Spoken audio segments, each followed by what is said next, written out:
When I first started helping entrepreneurs create stories for their business, I used a spreadsheet to track about a few hundred entrepreneurs that I'd filmed to date.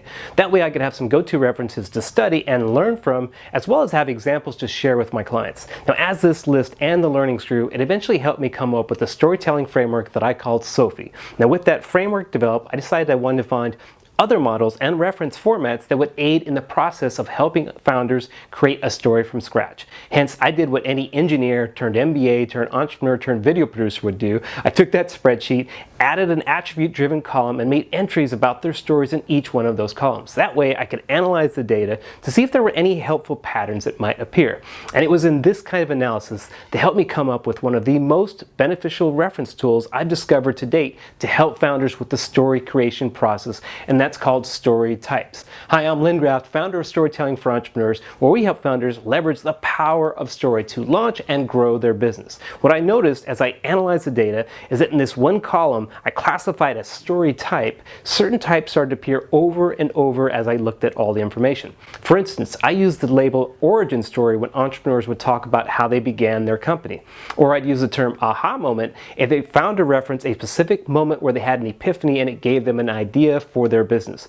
Or I'd use a bad experience story type when they reference a catastrophic failure or major life setback they experienced that put them on the path to launching their company. Turns out, the overwhelming majority of the hundreds of founders' stories that I had analyzed fell into 6 specific story types. There were others, but I settled on these top 6, not only because they were the most common, but also because these kind of structures have the most promise for first-time entrepreneurs relative to helping them create a story for their business. And the reason that these all held so much promise came down to 4 specific attributes that I'll cover with you. First, these were proven models that had worked for every kind of business I had looked at, whether it was a product or service, for-profits or nonprofits, self-funded or fast-growth startups that want to become public companies.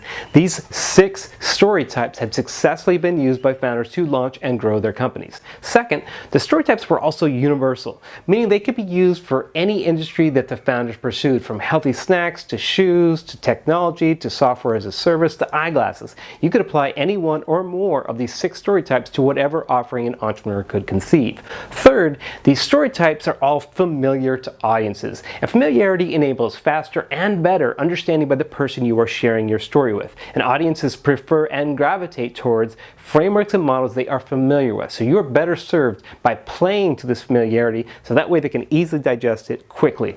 And lastly, these 6 story types were easy to understand and easy to implement for any first-time founder. You already have enough challenges as it is. No point in wasting time adding complexity to the process. Better to go with something that's super easy to implement and fast to deploy. Bottom line, these 6 story types that are proven models, universal in business, familiar to audiences, and easy to implement gives you a fast and effective tool to help you create a great story for your business.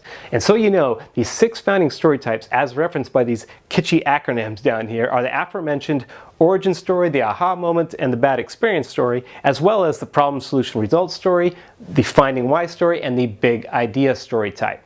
I'll be covering each of these in detail in future videos, but for now, just remember you don't need to recreate the wheel here. Instead, use a standard story type that successful entrepreneurs have used time and time again, and watch your story creation process improve in spades. Thanks for watching. If you like this video, make sure and give it a like and leave a comment below, and subscribe if you haven't done already. I'll see you in the next video.